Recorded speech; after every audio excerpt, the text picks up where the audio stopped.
So first of all, thank you so much for coming today. The energy in this room is absolutely awesome. Never mind all the brain power in this room. I just had the best conversation with about 6 or 7 women about technology, about what they're building, about the development work they do, and for me that's extremely exciting. So let me just introduce myself. I'm Debbie Waters. I've been at Citi almost 20 years. I started as a developer, so when I talk to some of you guys, that's what I did X many years ago. I now support a team of 1,000 people, 9 businesses in 8 different countries around the world. So I started as a developer, and I chose to move into the leadership channels, but I've done a lot of exciting development work. I have a computer science degree and an MBA, and most importantly, I have a 15-year-old son. So somewhere along the line, I wouldn't say I've learned to balance it, but I've managed to actually have a family. I really wanted to talk about 3 things today to kick us off. I wanted to talk about why we're here, why we're doing this. I then wanted to talk a little bit about why it's great to work for Citi, and then more importantly, why is it great as a woman to work here at Citi. So why are we doing this today? We're doing it because if you read any statistics about the workplace, they tell you that diversity absolutely drives success in companies. And from my perspective, when we think about diversity, thinking about women is one of the most important aspects of diversity. It is not the only, but it is a very, very important one. Additionally, I do all the college recruiting for our division, and I see just how difficult it is to get women starting at that level, at the entry level, never mind as women move through their careers. So Catherine and I came together in December and we said, you know what?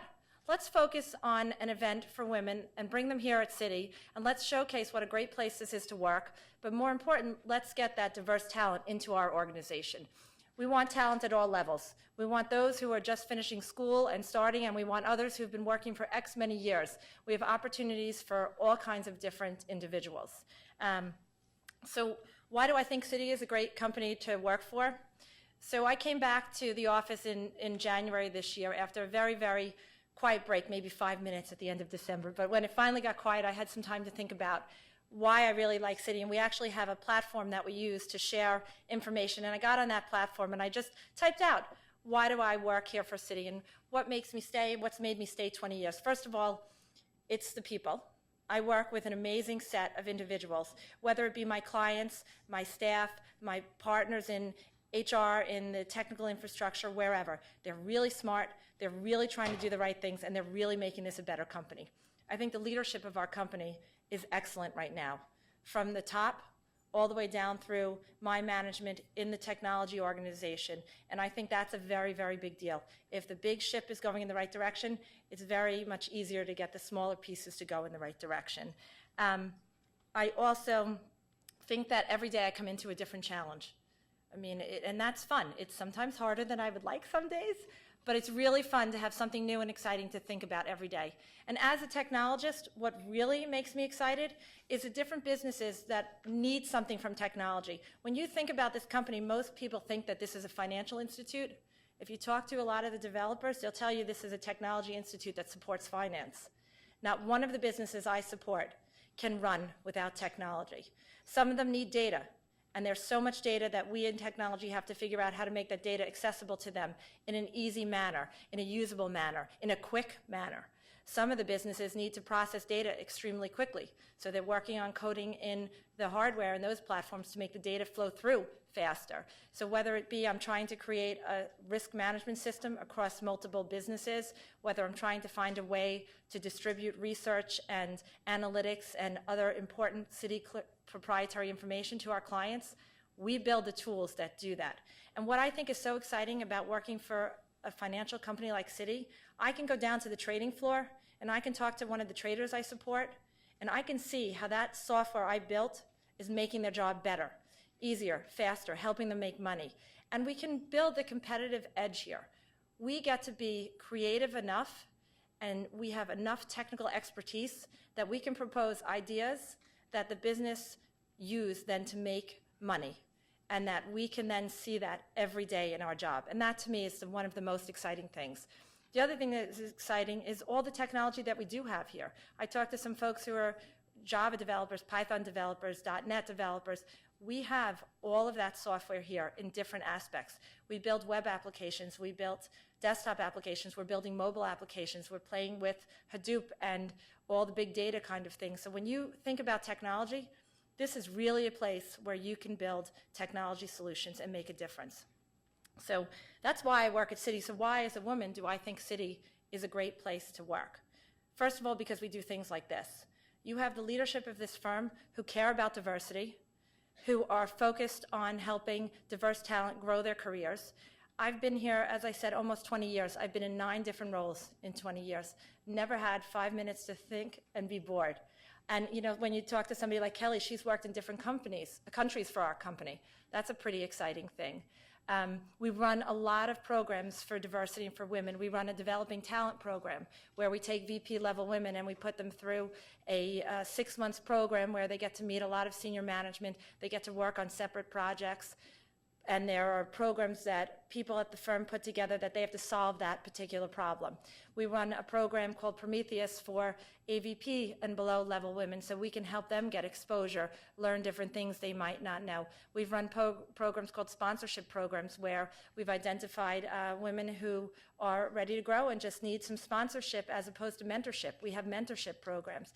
So, and you know, as a woman, I've also think having flexibility is ideal.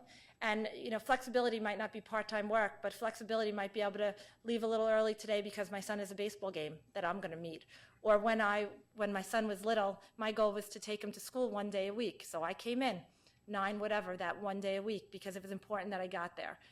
Those are the reasons that I work here at Citi as a woman. And actually, when I think about myself, I tend to think first of myself as a leader as opposed to being a woman leader. And I think that I'm able to think of myself that way at Citi and be a success. So I'm just so happy to see you all here today. I hope you had a chance to get a little bit of food, a little bit of something to drink, and we're going to have a very exciting panel, and then we'll be able to talk with some more of the folks who are here from Citi who are part of our organization and came to answer any questions you have. So before we get into the panel, I just wanted to introduce Elizabeth Farrow. She is part of the NYC Women Who Code meetup, and she was very instrumental in getting today set up. Elizabeth?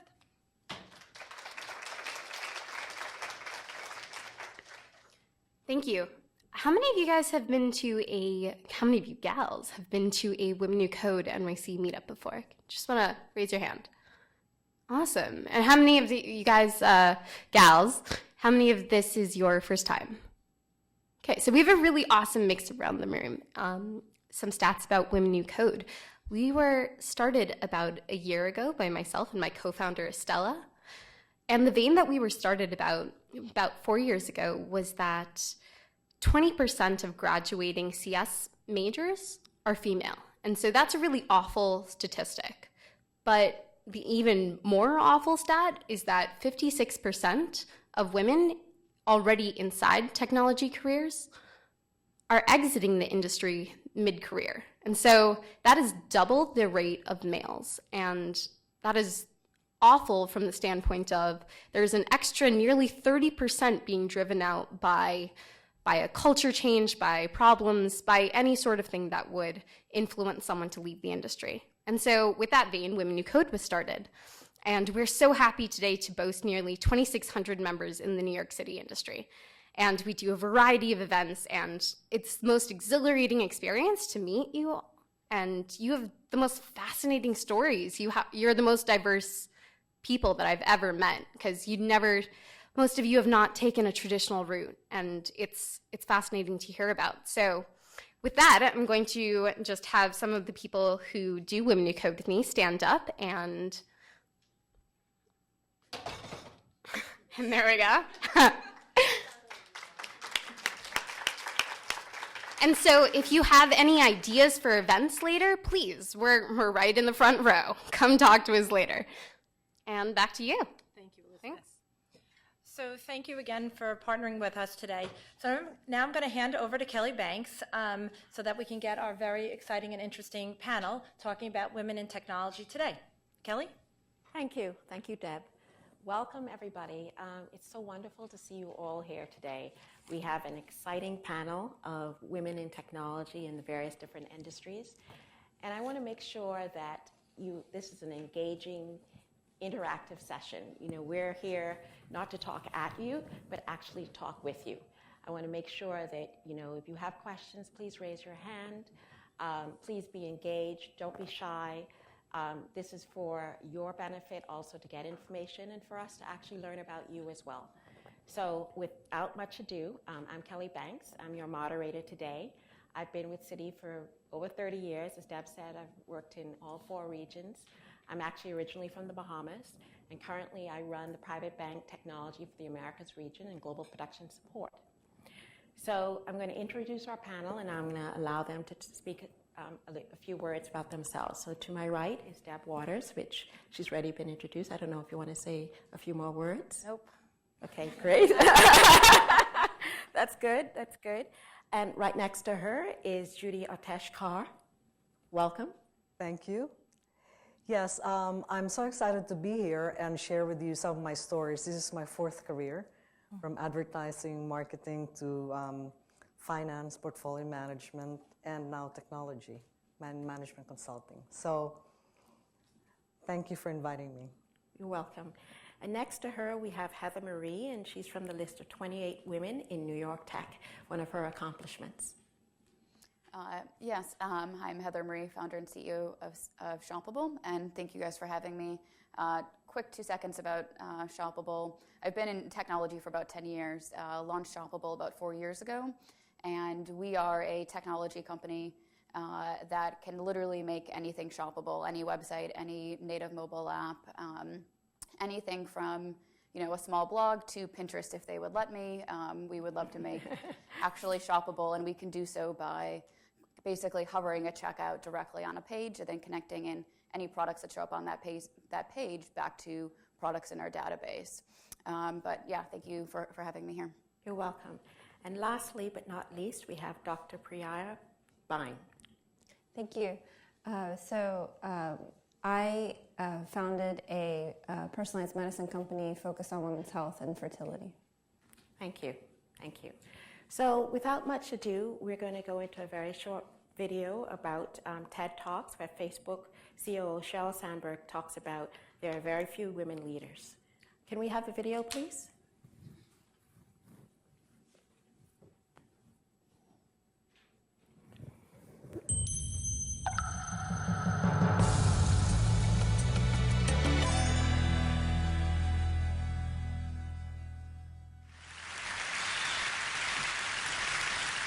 So for any of us in this room today, let's start out by admitting we're lucky. We don't live in the world our mothers lived in, our grandmothers lived in, where career choices for women were so limited. And if you're in this room today, most of us grew up in a world where we have basic civil rights. And amazingly, we still live in a world where some women don't have them. But all that aside, we still have a problem, and it's a real problem. And the problem is this: women are not making it to the top of any profession anywhere in the world. The numbers tell the story quite clearly. 190 heads of state, 9 are women. Of all the people in parliament in the world, 13% are women. In the corporate sector, women at the top, C-level jobs, board seats, tops out at 15, 16%. The numbers have not moved since 2002 and are going in the wrong direction. And even in the nonprofit world, a world we sometimes think of as being led by more women, women at the top, 20%. We also have another problem, which is that women face harder choices between professional success and personal fulfillment. A recent study in the US showed that of senior managers, of married senior managers, 2/3 of the married men had children, and only 1/3 of the married women had children. A couple of years ago, I was in New York, and I was pitching a deal, and I was in one of those fancy New York private equity offices you can picture, and I'm in the meeting. It's about a 3-hour meeting, and 2 hours in, there's kind of needs to be that bio break, and everyone stands up, and the partner running the meeting starts looking really embarrassed. And I realize he doesn't know where the women's room is in his office. So I start looking around for moving boxes, figuring they just moved in, but I don't see any. And so I said, "So did you just move into this office?" And he said, "No, we've been here about a year." And I said, "Are you telling me that I'm the only woman to have pitched a deal in this office in a year. And he looked at me and he said, yeah, or maybe you're the only one who had to go to the bathroom. So the question is, how are we going to fix this? How do we change these numbers at the top? How do we make this different? Thank you. So Deb, let's start with you. The question Cheryl asked in the video is, how do we keep more women in the workforce? Can you share us your thoughts about that? So I think the first thing is to get them into jobs they love. I think what Cheryl said is accurate. Women do face sometimes different choice than men. And if you come in every day loving what you do, then that's going to help you stay in your job. So part of my job as a manager to help you find the job that you love. We also need to help them grow. When they run into tough situations or they run into challenges or they don't know what to do next, we need to make sure that we're available to mentor them, to guide them, to sponsor them. I also think that it's really important for women to understand that there are times in their career that they should push full force to the next level. And there are times it's okay to say, you know what, I just had my first baby. I'm going to stay in the job I'm in right now, and I'm going to do it exceedingly well till I'm used to everything that I have to do. And in a year, I'm going to go and figure out what's next for me. And I think it's okay to give that message to a woman. As long as they're continuing to perform, they can pick and choose when it's time for them to move to the next part of their career. They don't have to leave the workforce. We also, like I said before, need to make it a little bit flexible for them. And by flexibility, as I said, it's not working part-time. It's knowing that you can come in late one morning if you need to, or that if you want to be at your child's soccer game, ballet recital, etc., you have that flexibility. It's also on you and us. Find your best manager you could work for. The good managers, when they see that you're effective at your job, are going to be flexible with you, and we can help find those people at the firm. I agree. Thank you. So in financial services technology, we definitely see less women at the top and at the bottom. So Priyari and Heather, what do you see in your industries, and why do you think it's the same or different? Go ahead. Yeah, I'll start. I mean, in the startup technology space, you definitely see a lot more, obviously you see a lot more men than you do women. The first startup that I was on the founding team, it was myself and 4 other men, and I honestly didn't even realize that I was the only woman on at that company at all and on the founding team at the beginning. But I think, it's anything in this space is still going to be, there's less women in it. But in my, I think that, first of all, everyone here tonight is a leader, we all know what the stats say. There's not a lot of women in technology. There's not a lot of women in leadership positions. So for any single person here that has made that effort to come into this space, they are a leader. So I think, I definitely see that changing. I've seen that change a lot over the last 10 years. I see a lot more women in technology in New York and in the startup space than I've seen in San Francisco too, which is great. Good, thank you. Heather? I'm sorry, Priyari? So I definitely, I've heard the statistics and I'm very aware of the challenges in the technology sector. I personally came into this from a biological sciences background in academia, and now I'm an entrepreneur of a precision medicine company focused on women's health. So I have a little bit of a different personal experience. So I had a number of female role models. It was actually pretty gender balanced in the biological sciences with respect to gender balance. And at Solmatics, we've actually had a fantastic experience with, my co-founder was female at both the top and in the more junior level roles across departments. We actually have wonderful gender balance at the company. So I think, if anything, we're hopefully a indication of the fact that maybe some of these statistics are going to start changing with the new generation of companies that are coming up. But I do think that even though I had great role models in academia, I definitely saw that they had to make some work-life balance sacrifices. And so in founding Solmatics, we've tried to really create a culture focused on hard work and performance, but in a way that still allows for the flexibility. so that we can recruit and retain women and give them the opportunity to achieve the other things that they want to achieve in their personal domain as well. That's been really important to us. Thank you. Thank you. Judy, as a strategic advisor, you work in many different types with leaders across multiple industries. How, in your opinion, you see men and women differ in business? In my opinion, successful leaders actually in all industries have the same qualities: passion,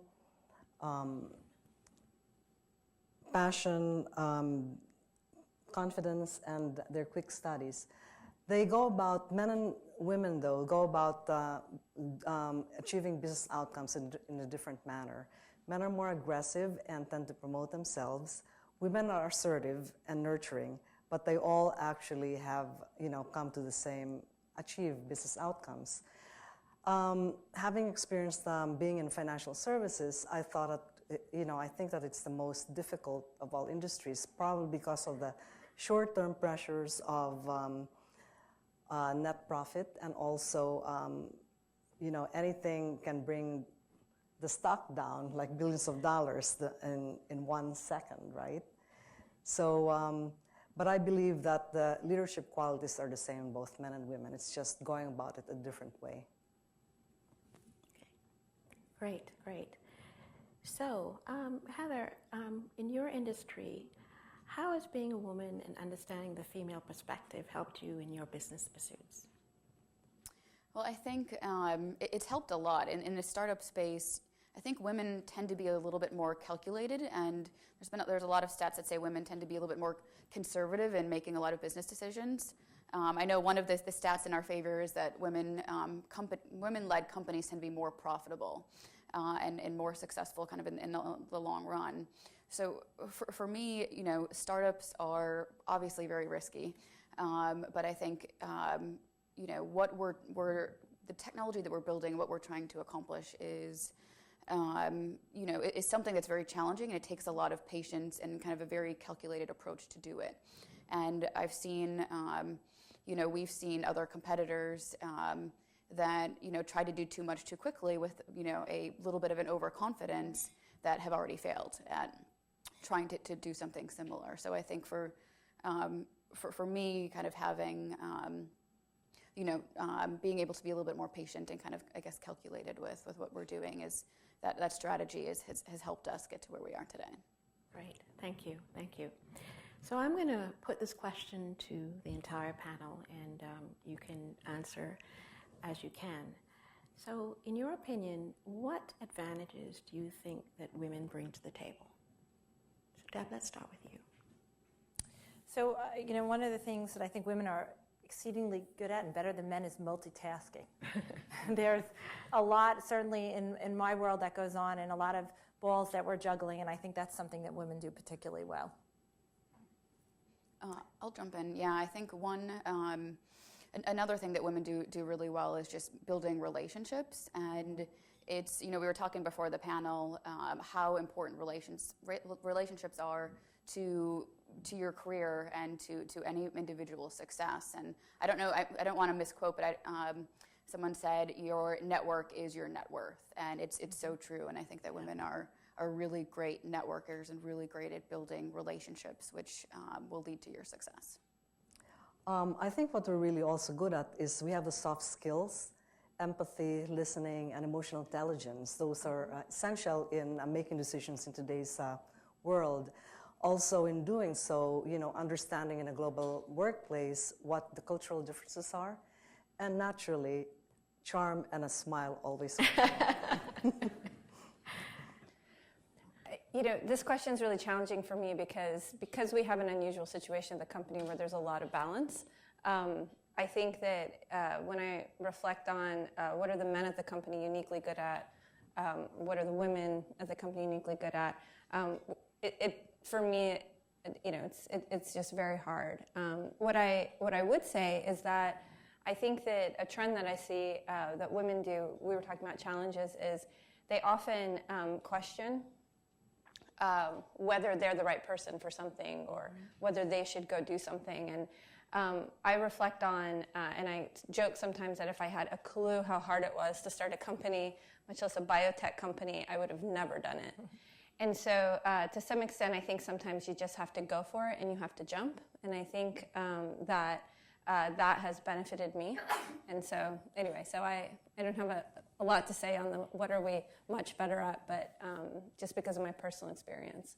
I will add just one other thing, which I think sometimes makes me laugh at the firm, is that women tend to be able to put their egos aside more easily than men. Yes. And that certainly makes a big difference, especially when I'm in a world which is only 20% women. So it helps. And for me personally, I think in the technology space, I think I know what I bring to the table is diversity of thought. I approach things differently. I think about things differently just for the nature of my gender, how I go about it. And when you have diversity of thought around a table, the only thing you can be is successful, because you're looking at things differently from different perspectives. You have like a 360 view. You've got men, women, etc. So I think it's a great idea to have women in technology and for you all to pursue careers in this. Okay, are there any questions before we go on? There are mics on either side. You can raise your hand. Hopefully we have some runners. Please, I encourage you to ask any question, even if it's off topic. We're here to answer questions. Any questions? Don't be shy. What we didn't show in the Sheryl Sandberg's video is she says, keep your hands raised. Go ahead. I have a question for you. When you started your company, what was your motive to do that? How you came across the idea of starting a company? Because for my situation, I was doing my master's in India, so at that time, the product on which I was working, I wanted to start my own company with.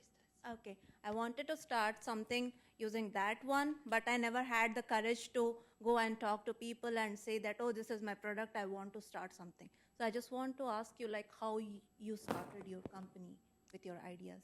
Yeah.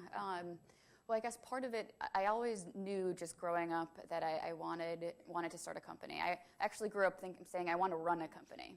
And, there weren't a lot of female CEOs at that time. I remember, I loved eBay. eBay had just launched, and I thought it was the coolest thing. And, it was run by Meg Whitman. And, I started my first business I did an arbitrage thing on eBay when I was 11, just testing things out. But I always loved business. So for me, it was always just, and this is part of a female trait too, is I wanted to be ready. So it was, how am I going to get myself ready so that I am confident that when I take that leap, that I'm going to be successful at it, and that I'm going to be surrounded with people that can help me be successful for it. So I probably, I spent from the time I was 10 to 20, how old was I when I started? 25.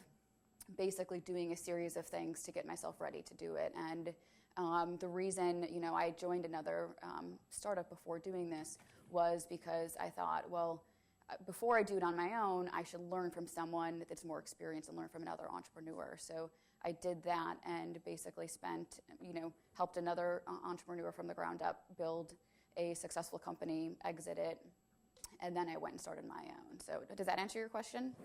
Okay. We have another one here and one at the back.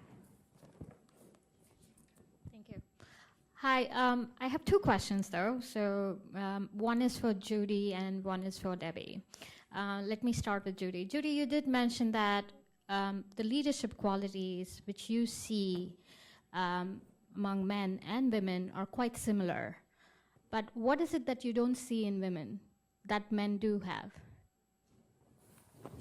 Well, men have the advantage of having the conception of men in this world. It's like they are the breadwinners and that sort of thing. Mm-hmm. So they can be more assertive, they have confidence, but I've been also coaching and mentoring both men and women. They have the same, insecurities. Although men just don't show it. They show their confidence, but inside they're also insecure. So they come to me for guidance, and I coach them on how to go about it as well. But it's interesting because then I can also oh, this is where the listening, empathy, and emotional intelligence comes in. That's where I show them how those qualities matter. I think even before you ask my other question, to add to that, a man will look at a job description. There are 10 qualifications you need. They'll look and they'll go, oh, I have 3 of them, I'll apply for the job. A woman will look and go, oh, I have 9, I can't apply. So, they put themselves out there faster and more easily than women do. I do agree. We tend to be more of a perfectionist when it comes to things. Women tend to try to complete a task or anything which we look at, we try to complete it 100%. We tend to be perfectionists. But even when we do things in moderation, it's still fine. That's a sort of an attitude. It takes a while for us to get there. I think I do agree with Debbie also. So Debbie, another question for you. Sure. So you did mention that you will help people to find the right kind of managers. Mm-hmm. What are the qualities do you usually look for in right managers? Because this is the sort of the advice I get. Okay, you're going to go to a new job or you're going to go for a new role because I just gave birth. I tried to change projects and I tried to move into a new team because I wanted to start afresh. Because when you come back from maternity, you want to come back to a role where you start things afresh. The first advice I got from the previous new mothers or things like that, choose the right manager. That's when you get the flexibility for you to work. Okay, how do I choose the right manager? What are the characteristics that I should look for in a right manager? Apart from that manager giving me the option to be flexible, I mean the flexibility of work. Apart from that, what should I usually look for? So in my opinion, the best managers are the ones who are open-minded, who listen, who will understand your skills and what you're good at and help you find a way to make the role successful for yourself. They'll talk to you about what you're interested in, where you want your career to go, and they will help you figure out how to use your skills as effectively as you can. And you can figure that out by talking to the individual, by talking to the people who work for them, watching how they actually interact in the environment. And those are the people that, I've been lucky enough when I've made good decisions to work for. Thank you. I think we had one more question. One in the back. One in the back. And do you mind going? Oh, sure. Hi. How do you think we can get more girls engaged in technology at a younger age so that when they're choosing their college major and thinking about where they want to start their career, that technology is an option for them? How can we start kind of changing the trend of and growing more women in technology? I mean, one of the things that we actually just did, a month and a half ago, and we do this periodically at Citi, is we brought in a high school class. And we demonstrated for them, we had about 4 different groups sitting down showing the code we write and how we actually work day to day so that we can get some of the younger girls interested in development. It's a very big challenge. And I think the other big thing is that the school system has to change to do this. I know when I was looking for a school for my son, we looked in a particular district and we were talking to the vice principal and he said, oh, we have a great technology program here. I said, oh, you're kidding, what is it? He goes, oh, we teach Excel and Word. Yeah, not exactly what I was thinking, but that's what they teach. They don't teach the kids to program. And I think that more and more schools need to be changing to put programming into the curriculum for the kids. Yeah, I think role models are really important.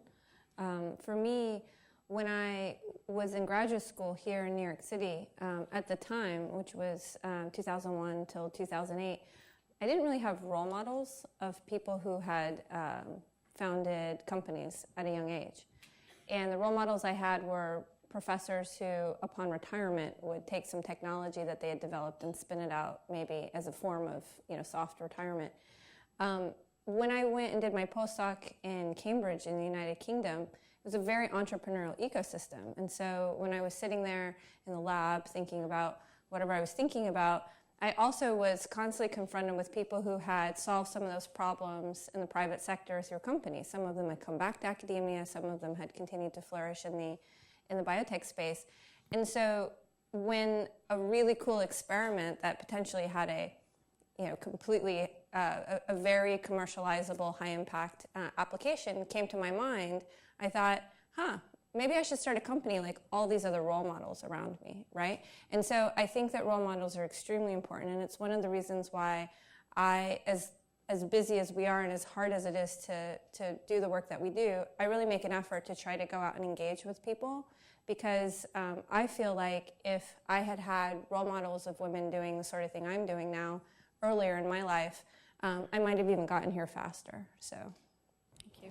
I think we have one. Thank you. One more question. Question in the back. Hi, I just had a question.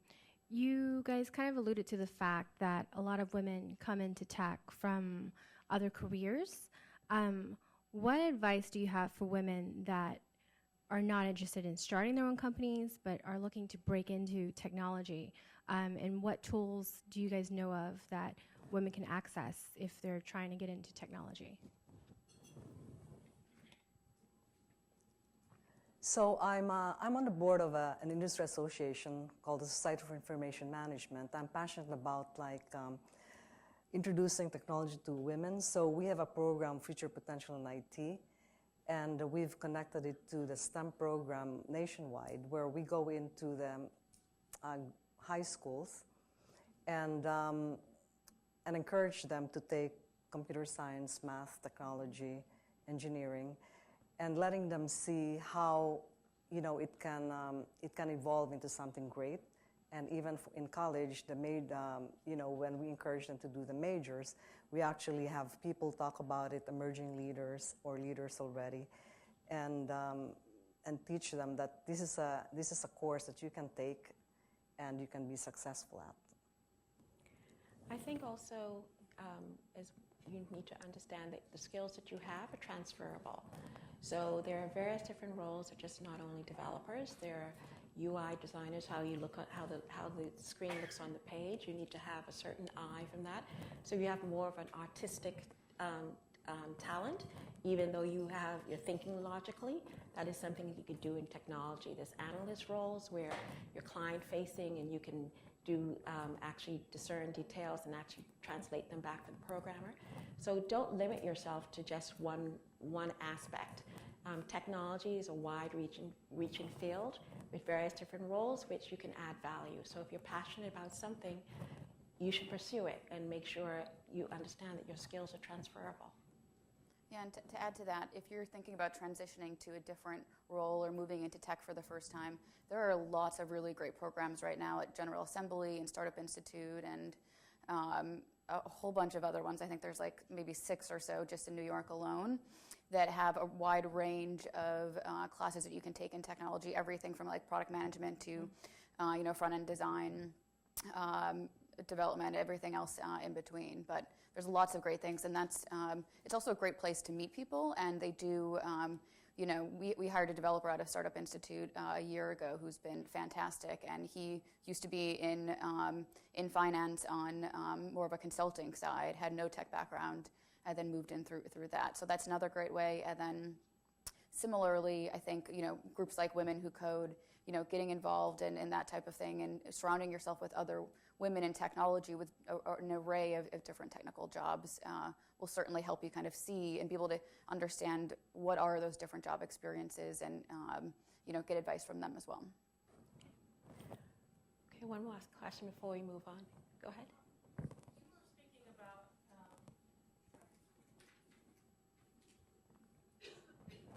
We talk a lot about the inequalities and the numbers that are on the screen behind you, and we have some examples of actually having sort of parity, for example, in your biotech firm. What does that feel like, and why should we strive for that?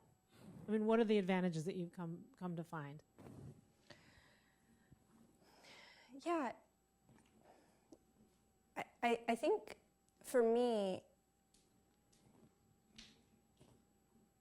so to be fair, what I don't have is what it feels like to work in a completely male environment. But I have an experience to draw from recently, which is that I went for the first time to the JP Morgan Healthcare Conference. And that's the first time that I really, on a large scale, understood how unusual the environment is for us at Cellmatics. I was in a room, I walked in, I was the youngest by at least 1, potentially 2 decades. I felt I was wearing white jeans. That was not the look at so it was a CEO conference for CEOs of biotech companies. And I walked in and I thought, oh my gosh, I am not like the others, right? It was the first time that it really struck me. It's mostly male of a certain age, of a certain race, in a certain type of suit. I mean, it really came down to, it was very uniform, what I saw across the room. And my initial response was to feel very discouraged. It was potentially one of the first times in my career that I really questioned, can I do this, right? And so what I realized is, I think the privilege that the women and men have at Cellmatics, and I have, is that it never even occurs to us, that common, let me question my ability to move forward. Let me question my ability to take on this project, or to grow as a leader in the organization, or to transition back from maternity leave. I think when you're just surrounded where that's just the norm, I think it occurs to you less often to hold yourself back. But when I was there, I felt discouraged, and I thought, wow, am I going to be able to make it to the next level? Is this company going to be able to make it to the next level with me at the helm? It was very hard to network, for example. I just didn't fit in. And so the first day of the CEO conference was not my most productive day of the conference. I really did doubt myself a lot. And the second day I said, you know what? I'm here. Let's start meeting people, and let me just, I did wear a suit the next day. So I thought, at least let me wear navy from head to toe. And so I did that, and I felt a little bit more comfortable. But yeah, I mean, I don't know if that answers your question, but I think it just makes it a no-brainer then, that, like, why should I'm a woman, therefore, even come up in my thought process when thinking about the next thing. I can imagine that if my daily work experience was that feeling that I had at that JP Morgan CEO conference, that I might question that a lot, and we don't on our team. Thank you. So we're going to switch topics for a moment here, and we're going to go on to work-life balance. So Debbie, staying on top of emerging technology is challenging. How do you find the time to work and also stay on the cutting edge when you have a family to care for and enjoy? So first of all, I'm surrounded by some really, really talented technologists. So we do spend time talking about what the emerging technologies are, what's interesting and hot out there. We do a lot of proof of concepts with different technologies here as well, so that helps me stay on top of it. Also, if you look at where technology is going in the consumer world, we have a lot of apps for your phones, for the iPad. That's where we really want to take technology in the investment banking world, and it's harder yet to do that. But playing with some of those tools that are out there and seeing what you like and what is interesting helps you also see what's out there and what you could leverage internally. And then there's always finding time to read a good article now and then in some magazine or in some paper. Thank you. Thank you. So we're going to talk again about something even more controversial, and this is for Pirari. Some women are resolving to delay motherhood by freezing their eggs or using other methods so they can excel in their tech jobs. What advice do you have for them? So I'm actually very excited that this has become a topic now, and that we're all having this discussion. At Cellmatics, really our core mission is that all women should start to take a very proactive stance about their fertility and their fertility potential. Most of you probably at this point, because this has become a conversation, have heard that advanced maternal age starts at 35. That's when your incremental fertility potential each year starts to decline more rapidly per year than before. But what we know in the field and at Cellmatics is that 35 is just an average number, but the distributions around that number are actually pretty broad. And so for some women, the beginning of that cliff, so-called, starts in their late 20s, possibly even earlier. And for some women, they're able to achieve a spontaneous pregnancy without any help well into their 40s. And so I think what's really important is that every woman understand what her personal biology, her personal metrics are saying about the likelihood of where she's falling into that. And while we at Cellmatics are really pushing the boundaries on the innovation and the products to be able to empower women with that information and to empower them to have that conversation with their physicians, even today, women can have hormone levels looked at, they can have a conversation. OBGYNs often indicate that they want to have this conversation with the women who they are caring for, but they feel that it might be invasive to proactively bring it up. It's one of the things we're trying to enable through the technology that we're developing at Cellmatics, is to give physicians those tools. But in the meantime, they love it when their patients come and talk to them. In general, it's hard to have a one-size-fits-all solution. I think part of the passion of this debate is this thought of, should all women freeze their eggs? Should all women not freeze their eggs? The reality is that it's very different. And for a woman who has risk factors or is planning to delay childbirth well into her late 30s, she probably should have that conversation with her physician and figure out what's best for her. But I think we're a personalized medicine company for a reason. This is such a personal decision. So that's what I would say. But if you're 30 and you're not going to have kids for several more years, that's the latest that you should be having that conversation with your physician, is what I would say. Okay. All right, I'm going to pause for a minute to see if there's any questions based on the past two from the audience. No? Okay, good. So we're going to now have another video.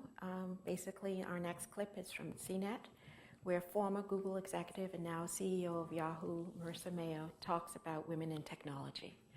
Can you play the video, please?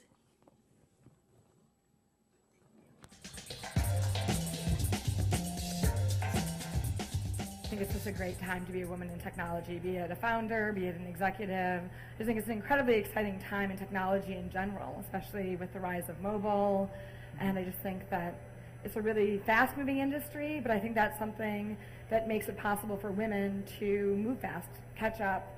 You can actually come into computer science late. Like, I didn't really get into computers and technology until I was in college. But because it is a fast-moving industry, it's an easy place for you to pick things up. A lot of the studies show that women hesitate to get into technology or computer science because they think there's a certain culture, right? You can't dress night. You stay up all night. You eat espresso, beans covered you wear in chocolates, jeans, t-shirts. Yeah, you have to dress badly. And I think it's more about seeing there's all kinds of different women who can do this. You can wear ruffles, right? You can be a jock, and you can still be a great computer scientist or a great technologist or a great product designer. And by seeing many different people who can all do it on their own terms, you realize that you can do it on your own terms, that you don't need to conform to that stereotype and to that culture, that you can bring what you have to offer to the table. Right now is a great time to be a woman in tech, but there's not enough women in tech. Right. But I worry that a lot of times the conversation gets really focused on what percentage of the pie is women. Right. And the truth is, the pie isn't big enough. Right? We're not producing enough computer scientists. We're not producing enough product designers. We need a lot more people to keep up with all of these gadgets, all of this technology, all of these possibilities, the jobs of the future. We really need a lot more people interested in mobile technology, in computers. Right? We need a lot more people, and if we grow that number, the number of women will by its very nature go up. Right? The statistics are things like, for the advanced placement exam, 200,000 students a year take the calculus exam. Only 14,000 take the computer science exam. So 7% of the kids who think they're good at math take both the math exam and the computer science exam. But if you talk to Google engineers, they've actually done studies, only 2% of Google engineers weren't exposed to computer science in high school. Which means if you graduate from high school and you haven't been exposed to computer science, the odds that you're going to end up being an engineer somewhere are incredibly low. So we really just need to get that number up, right? Imagine if we had 200,000 or 500,000 students graduating from high school every year that were taking computer science as well as calculus, as opposed to just 7%.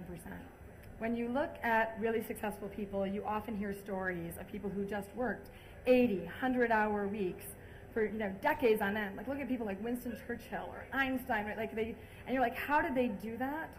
But I really think that a lot of times I think about burnout being related to not getting 8 hours of sleep a night, or not having time with the family, or not getting 3 meals a day. And I don't think it has anything to do with those things. It does for some people, but what it really is what causes burnout is resentment. It's that feeling of I worked 80 hours last week, and I had to blow off my friends.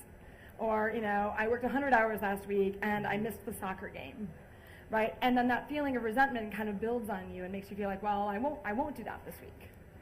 And so I think that one of the exercises I've done with my team and for myself is, what is it that you need in order to not be resentful? And I've done this exercise a few times. There was a young guy on my team where I was worried he was just working really hard, and I said, take a month, really think about, while you're working, what is it that you need in order to not be resentful? And he came back to me a month later and he said, Tuesday night dinners. Turned out he had just graduated from school, and the whole friendship group would kind of do this potluck on Tuesday nights. And I said, tell me about Tuesday night dinners. He said, well, Tuesday night dinners, we'd all do this potluck, and if I have to skip it when it's at someone else's house and not see them, or even worse, if I have to cancel it when it's at my house because something comes up on Tuesday night, I'm just resentful the whole rest of the week. I just feel like, I did all this work and I couldn't even get to Tuesday night dinner. And I said, okay, then let's just never miss another Tuesday night dinner. Now it's my job to help make sure that doesn't happen. Okay. So I'm going to throw this question out to the panel. Marissa offered some good management advice about finding out basically her team's issues and making sure how to avoid them. Do you have any processes or themes that you do in your teams? Debbie, you want to start with you, since you're nearest to me? I think that what I used to do personally, and now my team is really, really big, I used to try to know something about everybody on my team. And if you know something about them, you start to understand a little bit about them and what's actually important to them. Whose wife is expecting a baby, who's buying a house, who's looking for a new apartment. And that helped me connect with people, and that helped them to feel comfortable to come talk to me if there were things they were concerned about, or if they were looking at, what's next in their career, or thinking about leaving my group, this company, but having that personal connection. And it's really not that hard to do, and it doesn't take a lot of time. It goes back to women and building relationships. It's a little bit harder with how big my team is now, but I really try to encourage my management team and those that work for my management team to have those same kind of discussions, because if you have an open door policy, a truly open door policy where somebody is concerned about something and they'll come talk to you, they'll probably stay with you or with this company just because they had the opportunity to have that discussion. And so that's something that I do as part of my management. Yeah, I would say the same thing, know your team and what their strengths and weaknesses are. I inherited a team once, and I found out that they weren't in the right place. They didn't have the skills that were needed for what they needed to do. So I sort of moved everybody around, and I asked them what they wanted. So I moved everybody around, and they succeeded more there. Now, you also can't please everybody. So if you hear grumblings and unhappiness, the best way to do that is to just have a one-on-one conversation, open conversation with that person.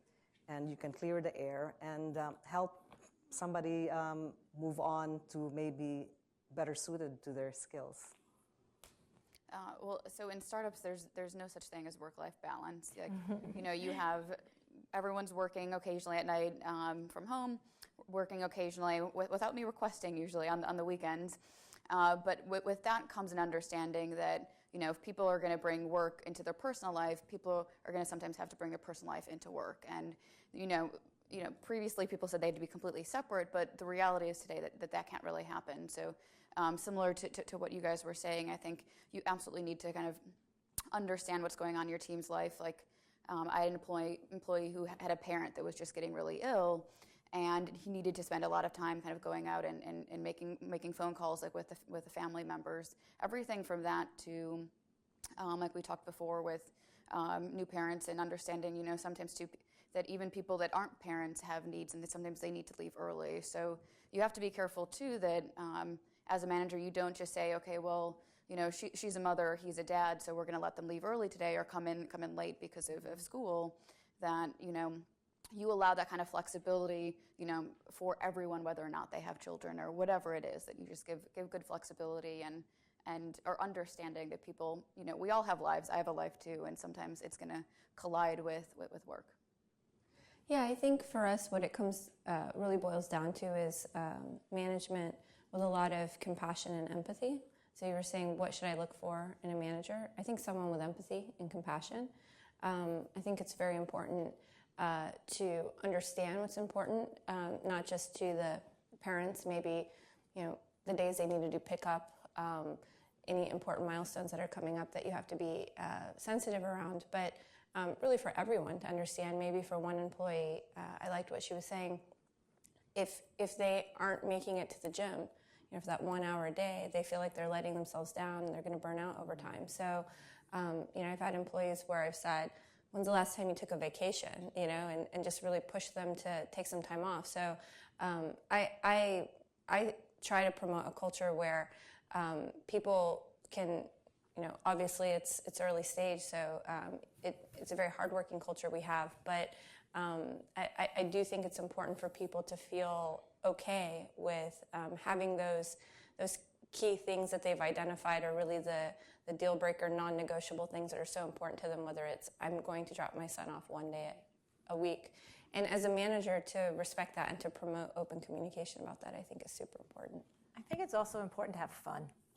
You know, sometimes we forget that work, yes, of course it's work, but you know, every now and then we'll have a pizza lunch and everyone will take a half hour and sit together, or we'll go out and grab a drink after work or play beach volleyball in the courts behind us. So I think that's the other thing. And once that my team sees, I think it's okay, they do it, and then they're happier about the job that they have to do. Mm-hmm. They are able to balance what they want to do with work life in a little better way. I agree. I think it's important that you understand the dynamics of the team, what's going on them personally. Sometimes have a meal with them, have lunch to them. People tend to open up over a meal. You find out what happened. But I also encourage that the employees also open up and actually state what's important to them so that managers can understand, you know, where they need to be flexible and not as well. So communication, I always believe, is a two-way street. But thank you. Okay, are there any questions?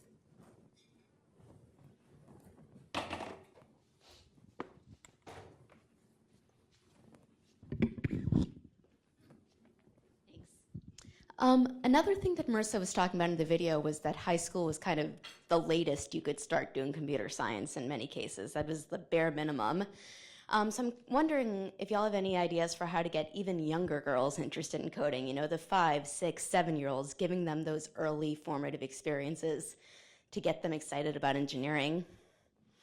So one of the things that I was pretty excited about when we recently had the high school in, the high school called and said, do you mind if we bring in a couple of 5th graders with you? And they both happened to be girls. So I said, absolutely. You know, and they said, is it going to be overwhelming? I said, well, make it easy enough for them to see it's fun. So it's doing things like that and giving your kids, your nieces, your friends' children, iPads. I mean, that alone, my 3-year-old nephew sits on that iPad all day long, but that starts them to get interested in technology and just see how much technology really can do for them. So I have a son who's about to start preschool, so we've done the preschool tour, and we were actually amazed by the Avenue School has integrated programming into their preschool curriculum. So I would argue that, and the way they do it is one person is the computer and one person is the programmer, and one 3-year-old tells the other 3-year-old what to do, commands, and then they have to follow the program. And that's how they start teaching programming at that school at 3 years old. And I thought, well, that's brilliant. That's something you can even bring into your own family. You know, you don't have to wait for the preschool to do it. You just get siblings to order each other around like a computer program. Thank you. That's a great, great story. Any other questions?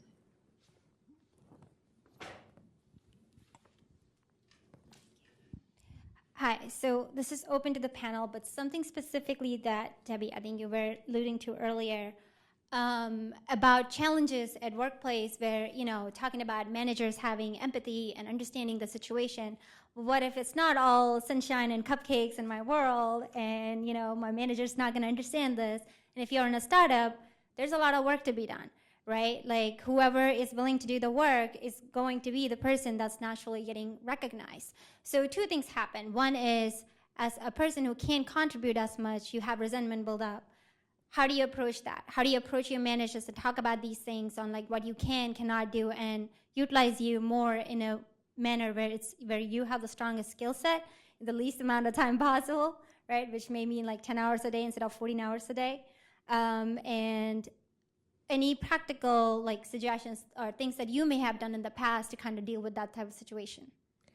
So I'm very opinionated on this, so I like to promote a culture of deliverables and not hours worked in a day. And so one thing that I've noticed in some of the employees at our company, male or female, who have some challenges that they have to manage to balance with work. In some cases it's parenting, in some cases it's a sick parent, is that it creates a focus, right, and a distillation of kind of per unit of time, how focused they are. And they end up just being very get it done and get out and deal with what they need to get done. I love that, actually. I think there's no need to have people sitting around for 14 hours a day if they just really are laser focused, get their job done. And then the other thing is, I've noticed that happens is people also find that maybe if they can't do a block of 10 hours a day, they find a way to be focused for here and then focused again, or focused on a Sunday. So I think if you have a culture where it's really about looking around and seeing who's the latest in the office every day, who's leaving, or who's the earliest in the office, or who skipped their lunch break, that's not the right kind of culture. I think it's about, did my colleague deliver on their promise? Or is my colleague kind of not taking deadlines seriously? You can have people working 14 hours a day who don't deliver. So I think that's really important. And if you're asking, how do you handle this situation where you're the one who's working efficiently, hitting your, job deliverables, but somebody you're working with isn't, and that's frustrating, you can talk to that individual. Maybe they need help. Maybe they're stuck. When we talk about the leadership track here at Citi, we talk about being a great leader or being a great team manager. But to start being a great team manager, you have to be a great teammate. And the first thing is to understand, does that person need help? Maybe they're stuck. So you can offer them help. If you've tried to do that and that hasn't worked, there are ways to talk to your management. You have to do it in a constructive way. Going in and complaining is not constructive, but having a proposed solution that makes sense. Maybe that person is on something that they don't know, and if they move to a different part of the project, they might be more effective. You might be more effective in their role, things like that. So there are ways to have good, constructive conversations. Thank you. We have a few more questions here.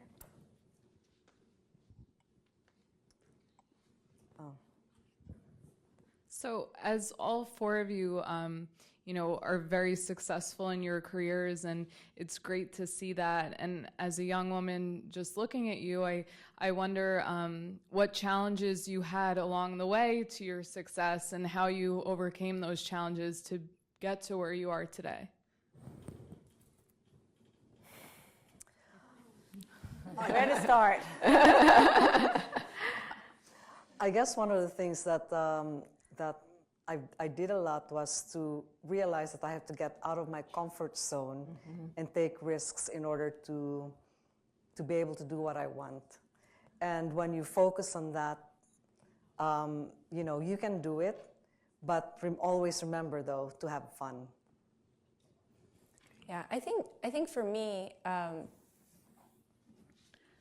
think there were times in my life, so I've definitely had a lot of challenges. I could write you a book on that. I think a lot of people in this room probably feel the same way. But I think just to take it a level above that, I think the biggest advice I would have for me, going back, or for you guys, in general, you look like you're earlier in your lives than I am, is that whatever that challenge is, it's totally worth it to get over it, right? And to get through it. Because every time you get through a challenge, every time you finish your degree, every time you create that kind of, I did this, I can check this off now. It's so hard to get through it, but I did it now. The number of tree branches, right, the options now that are open to you just starts to grow exponentially. And I think we're an example of this. I think Marissa Meyer was talking about this, about how she came into this late. But every time you get past a hurdle and you create more branches for yourself, you create optionality, right? And you increase the chances that you're going to be happy in whatever you're doing, or that if you get stuck with a manager who sucks, you can pivot, right? So that's what I would say is, rather than focusing on what I've been challenged by, is that I'm so happy that I somehow had the perseverance to push through those challenges. Because that, I think, is what has led to me being happy at this point. I also think when you think about challenges, you're going to fail sometimes. And that's actually okay. Because when you fail, similar to when you get over those hurdles, you learn. The goal is not to make that same mistake twice. But I think it is about taking that risk. Sometimes you're going to be successful. Sometimes you might fail. What did you learn from that situation? So the next time you attack whatever challenge or risk you want to take, you can apply what you've learned the last time. And I'll just add to that too. I mean, the reason we all went silent, I can say this, we all met tonight, but I can say this with confidence. All of us have had lots of challenges. It's never easy. And, I've been through so many times at the last company I was at this one, where you just have a really bad day and you think it's done. Like, how are we going to go on? And I always let myself take no more than one day to just sit and think this sucks, and whatever happened, and whatever the challenge is. And then after that, forget the problem and focus 100% on the solution, because you can waste a lot of energy talking about your problems and complaining and whatever else happened. And that energy is much better used focusing on the solution and looking forward, because what's done is done. You can't change anything. So it's always about, getting, like Pura said, getting to that next stage and focusing on the solution so that you can overcome it, and you grow a lot with every single challenge that you've overcome.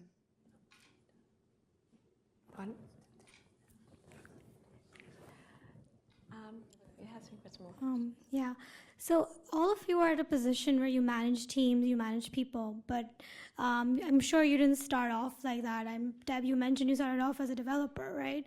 So what skills did you, when you came to a point where you had to decide between a leadership track or you want to continue just being a subject matter expert, what skills did you have to learn, extra skills that you had to learn, maybe as a woman, maybe it didn't matter if you were a woman or not at that point, but what are the things which you need to do extra if you want to, go onto the leadership track? Well, the first thing I would say is I feel very bad for that first person I ever managed. And if I met him today, I would really heavily apologize. I think the first thing to being able to be a leader is showing leadership in whatever role you're in. So if you're part of a team, are you looking at the problem from a more holistic perspective and understanding, well, the client's asking me for this, but they really mean this and this, and are you building that into this software? And, are you making that clear to the client? Are you doing things outside of your day job and volunteering to lead some other effort that's going on? All those things start to help you build leadership qualities and also make it clear to your leadership that you're interested in these things. And then it's about, I think, being very communicative. I think that's one of the most important things.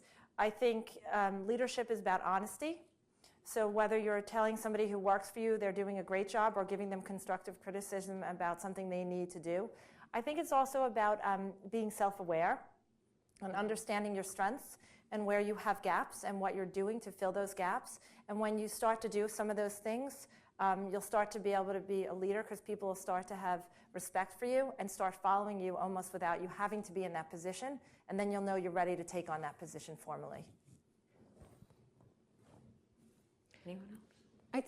I think especially for people who are subject matter experts, who've really developed an expertise, one of the challenges that I see, I certainly face this, and I see when we take a subject matter expert at the company and start to develop them to become a manager of other people is to take yourself out of the mentality of thinking about my accomplishments and my expertise and what I am doing, and getting both satisfaction from that and being judged by that, and transferring it to how am I creating a positive environment that enables others to succeed and other experts to flourish, right?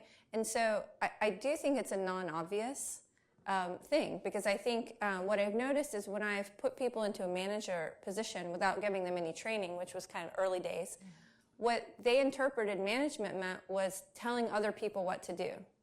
And so the whole thing would collapse very quickly, right? Especially if they were telling really smart other people what to do. And what I learned myself, and what I've been trying to impart, like the first rule of management, is just it's not about telling people what to do. They aren't your minions now, right? You've taken them on, and actually you are their servant now. You are serving them now. It's a totally different way to think about the word management. And to add to that, I would also look at other leaders that you admire and take the things that you actually like the most from them and make it your own. And then the flip side, the things that you don't like about being the managers that you have, make sure you don't do those. I think so that you don't learn from other folks' mistakes. I think that's also very important.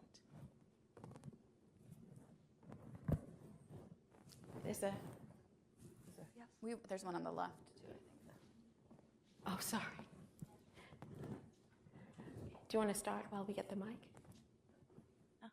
Hi, my name is Sandra. Nice to meet you girls. And I have a question because I'm a procrastinator.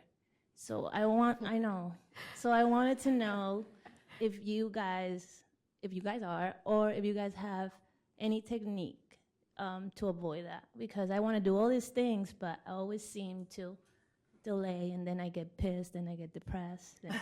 And, Thank you. I mean, I think she said it well. When you're busy, you tend to be more organized and be able to focus a little bit more. You know, I found, interestingly enough, before I had my son, and this was a long time ago, I could work as many hours as I wanted to work. There was no constraints. There was no whatever. But once I had him, my priorities became very different, and I became much more efficient in how I was working. And it's also about prioritizing, I think. You know, what is important? What are you trying to achieve? You know, and setting yourself those deadlines to make you get there. And I also think it's the risk. A lot, I mean, I procrastinate myself when I don't want to go past that risk. So it's a matter of talking yourself into going past your comfort zone.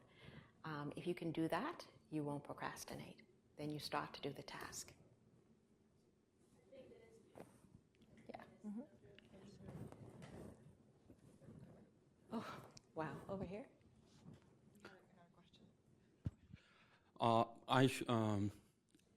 I'm sure all of you must have hired a lot of people. So one of the things that I've seen that good leaders do is they hire self-motivated people.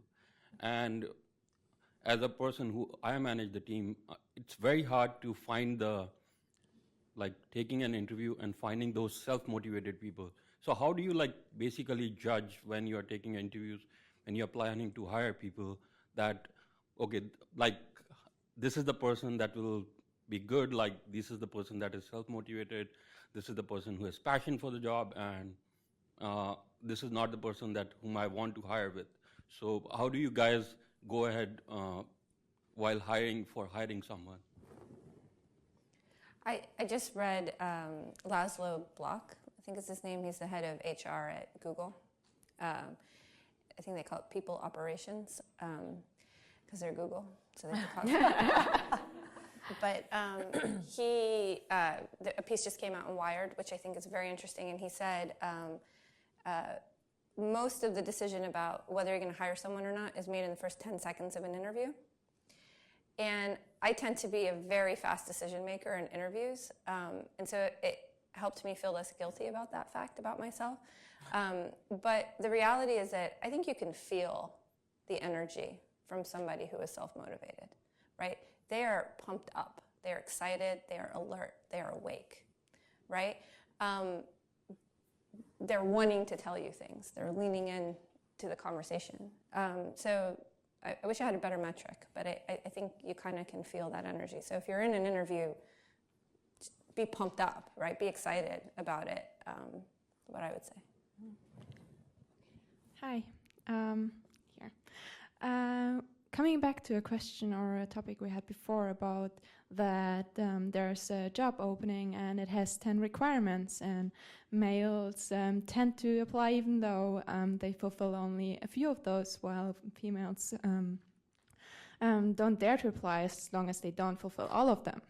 I personally struggle very much with that. And what do I do if I apply for a position where I think I'm a good match, but I don't fulfill the requirements? What do I answer when they ask me like about those things that I don't know? I'm not sure how to deal with that, so I can be as... I think it's telling the truth.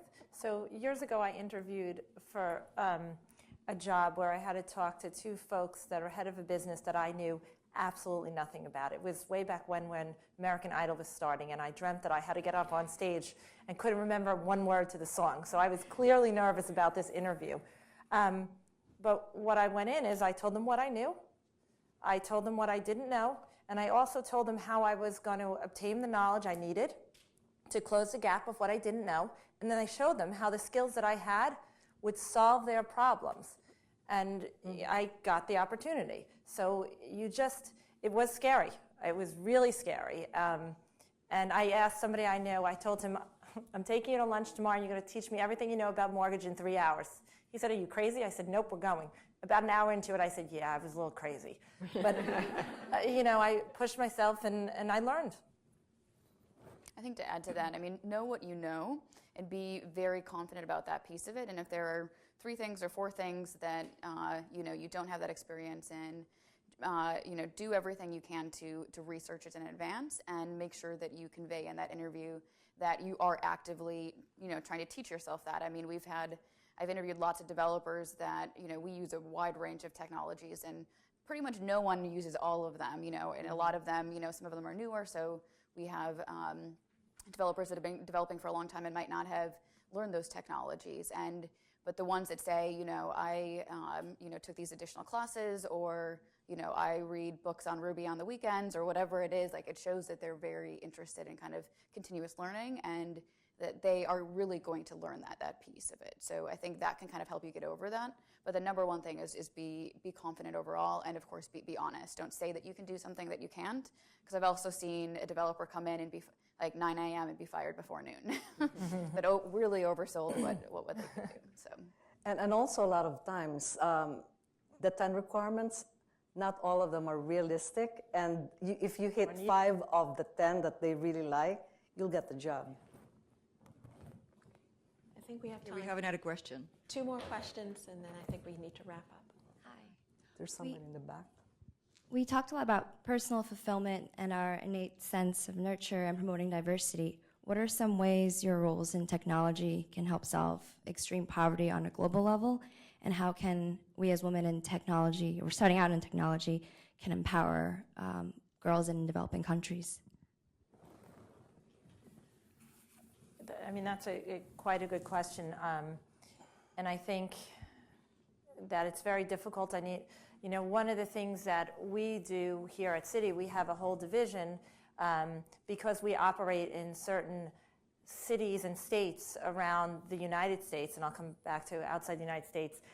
We have a program as part of municipal businesses where we have to actually give back to the community that we're in. And we have to fund low-income housing loans or municipality loans that help give back to the community. We also have a very big operation in India, which is still a developing country, and hiring and putting opportunities in countries like that are things that we do to help better the world. And Citi has a very big green footprint, and they do a lot of work on green around the world, actually. I think just to add to that, I think technology in general it's an opportunity, and it brings new opportunities everywhere. And just to use kind of Facebook as an example, their goal is to connect every single user with the internet, and obviously with Facebook as well. But that brings, when you have technology, you have internet access, and that brings new opportunities, and that's something that can kind of basically kind of change and help welcome more people into technology, and help them kind of have entrepreneurial opportunities as well to use technology to better their lives as well. When we talk about new opportunities, I will just one question. Looking back in your lives, when new opportunities came to you, did you take them because your gut feeling told you it's the right thing to do, or was it more of a calculated move towards, I am here today, I want to be there in 5 years, this is what I have to do? I'm a bit of a risk taker, so I think I'm not as conservative maybe on the spectrum. So it's just never occurred to me not to go after opportunities, in part because the women in my family were all the ones who were the brave ones, right? So all the women in my family are working moms. My mom got a PhD before I did, so it's a little unusual. She's a chemical engineer, so she was a woman in engineering at least. So it just never occurred to me not to do it. I think the closest I came to having a metric and having a plan per se was I found myself in a job where I was very unhappy for the first time in my life. I was just very unhappy. And so what I said to myself was, okay, nothing rash, but in 6 months, one thing on this list of 10 things has to have happened. If one of those things hasn't changed in my life, then I have to make a radical decision. And I got to that point, and not a single one of those things on my non-negotiable, if one of these things hasn't happened in my life, I can't continue like this. And so I made a change. But I think, just to know your limits and push yourself beyond if you're not getting the minimum out of your life that you want. It's important.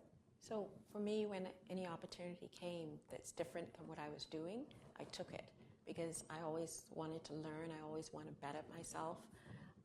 So it's, opportunity to learn and affect change. So it's always a good thing to take opportunities that are different from what you've currently experienced. It gives you an opportunity to grow. Okay, one more question. I think Sam is. One more question. Always two more questions. And then I think that he was faster than me. Oh, I got it. Okay, so my name is Anne, and I want to know, how do you ask for promotion when you feel like you're doing so much, you're putting all your hard work, and you want to know, I want to ask for promotion. How do you approach my manager about asking for promotion without being too pushy or too aggressive? Because I feel like whenever women, we approach our managers about raises or promotion, they automatically see us as we're very pushy or aggressive. And how do you go about doing that when you need a promotion? Thank you. Do you want me to? Okay, I can start. Yeah. So it's interesting that you say that, because if you have someone working for you and you want to go to your manager because you want to actually, get more money for this person, I bet you that you'll be absolutely passionate.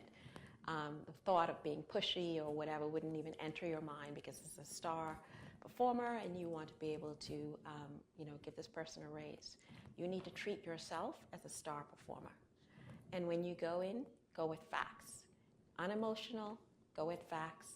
Put your case forward and see what happens. Yeah, so I'm very happy that everyone's asking me about egg freezing. The other thing that I'm really excited about is that we're talking about income inequality and the dream of equality in this country right now. And I get asked this a lot. One trend that I've seen in the last year is specifically in the women in our company is that they've become more assertive about compensation. So whether, the team's been growing really fast, so we've hired a number of people, including a number of women. I've noticed that in those incoming conversations, they're very assertive about their compensation. When we're doing annual reviews, the women are very assertive. And in a couple of cases, I've had to say, first of all, I'm really happy that you're doing this, right? Because it means that this conversation is working, right? But sadly, I have not budgeted for this, right? So I can't do anything about it right now. But what that means is that it puts the pressure on me as somebody who's fundraising, creating the budget, thinking about the future of the company. That person doesn't fall off of my mind when I think about promotions, raises, that kind of stuff. So I think you just go and you just do it, right? I think doing it unemotionally and in a fact-based way is the right way, but absolutely do it, because then you only have yourself to blame.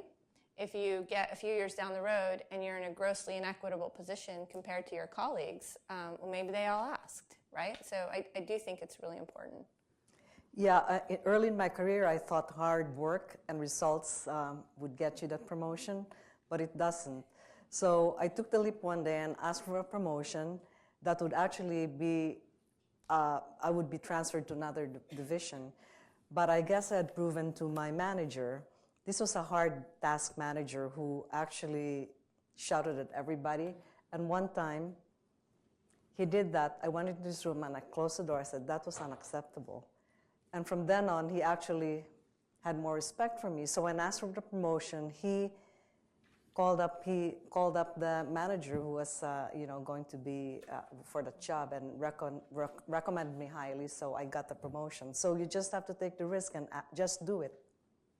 And I'll add to that. I mean, one thing in my experience too was, but before my company now, kind of personally, anytime I wanted a promotion, I tried to put myself in that role as much as I could and take on additional responsibility, take on additional work, and basically prove that I could do that role before it was already mine. I mean, to a certain extent, you can't be, taking on other employees and starting to manage them beforehand, but you can kind of take on and show that you can handle that new role that you want ahead of time. So that's kind of also helps when you're coming in with data. You can prove that you're already kind of doing the role. That's really important. And then I think the other thing just to think about is, people move around companies a lot more than they used to. Mm-hmm. So, but make sure that, think about how, you don't want to ask for a raise or promotion too soon too, because you don't want to come off, you want to make sure you're getting, if you should negotiate up front, but you don't negotiate after you've been someplace 3 months or 6 months or something like that. Usually you want to wait, and maybe someone else disagrees with me, but I would say normally wait at least a year before you have that conversation. But make sure you do come in with data and, arm yourself with that and make sure it's not data. And I say this because I've seen it, people that come in and say, I need a raise because, I want to move to a different apartment and the rent's more expensive, and it's not the company's responsibility to cover that type of thing. Come in and say, I deserve it because X, Y, and Z, and this is the market rate and, whatever other information. So make sure you come in with the right info, because if you come in with the wrong info, it's going to change, it could change your manager's opinion of you, and it could make it harder to get that raise at some point too. Yeah, I think just to build off of that, understand what the market rate is for your role. Right? Because sometimes it changes, especially in New York. New York is kind of a quirky ecosystem where developers are very much in demand, right? So for people in this room who code, don't base it off of national statistics or what your friends in Silicon Valley are earning or whatever. Really educate yourself on the local dynamics. Sometimes I have people cite statistics from somewhere else in the country to justify, and it's a problematic data point, and it creates an adversarial environment in the conversation. But if they come and they say, hey, I've educated myself on the going rate for this kind of role in New York City, and this is what I'm worth, that's a much more compelling data point presented to me as an employer. I would say, however, that if you don't get it, it's not the end of the world. Mm-hmm. As Brianna said, then, you sit back, evaluate, is this really what I want? Am I happy here? I'm happy, so I'm going to stay. Or look at other opportunities, but don't be impulsive also and just resign immediately. Yeah, and sometimes you can get your manager to say, what specific things do you need me to do? Like, if you don't think I'm ready to handle this new role yet, what do I need to learn or develop so that I can take that on? And I try to be, have very specific data points and things and say, okay, so if I can do, start doing this now, or I can start doing that, or I work on this, will that lead to the potential of promotion? Whatever those data points are, just try to ask for that up front, because otherwise, it could create resentment, and then you start thinking, okay, I should just go someplace else because, he or she's never going to promote me, but maybe they want to, but they just feel like you need another 3 months doing X, Y, and Z to be able to get there. Okay. 2 more questions, at least one, maybe. Yes, no. Yeah, I won one of them. So I heard a lot of things about leadership, and so just before I ask my question, Women Who Code has a great resource related to leadership and leadership development that I think is really important for developers, because I know it's hard to learn the quote-unquote soft skills as developers who are used to very linear approaches to things. That resource is Bloom Behavioral Consulting, and that is me. So come see me afterwards. I'm a behavioral scientist, and I work with Women Who Code, and so we can have a conversation about that. I try to make things really approachable for you guys and affordable. And I have an actual question. So we heard the statistic about women leaving the industry mid-career, and I can assume that part of that is related to building a family, but is there anything else? Are there other red flags that people should be, looking for as they approach their mid-career? Is that about moving out of a technical role to a managerial role? What has your personal experience shown you about why women, especially in technology, are leaving mid-career? One of the statistics that's out there is that women will tend to give the role they're in multiple chances. Oh, this is not so great, but I'm going to give this out and I'm going to try this. And so they don't necessarily go out and find that other opportunity for themselves. They hope to fix what they're not happy with. So one of the things that we can do as managers is understand what that individual's objectives are, what they like, what they want to do, and talk to them to help them find a different opportunity if they want it. That's one thing we can do to keep women with us. Sometimes women are afraid to ask for a little bit of that flexibility they want, and so then they quit instead of having that conversation. I think the reality is, if you're doing a really, really good job at what you're doing and your manager values that, you can have a conversation with them about what you need, and they'll be open to it. I also think that you as anyone in a job, if you're finding that manager isn't listening, that manager doesn't help you, find a new job. I tell my staff, the morning that you come get into the subway, get into the bus, however you get to work, and go, oh, great, going to work again. It's time to find a new job. I mean, yes, work is a 4-letter word. Not every day it's happy, but every morning I mostly get up and go, oh, today I'm going to have this and this and this to do, and pretty happy about it. So I think, understanding yourself and having that open communication with your managers are things that will help you and help us retain women in the roles. I would say, though, you don't have to have a title to be a leader. Mm-hmm. So if you show that quality to your manager or people you work with, then you are a leader. Okay, I think that we are going to, is there one more question? No? Okay, I think we're going to wrap up at this point. I'd like to thank you all for this absolutely fabulous and engaging discussion. I'd like to thank Catherine for arranging all of this, and her email address is on your sheets. So if there are any further questions, you can email her, or opportunities at Citi, please feel free to email her. And we'll be in the lobby to network with you for a little bit more. But I just want to say thank you very much, and thank you to our panels for coming here and sharing this opportunity with us. Thank you. Thank you.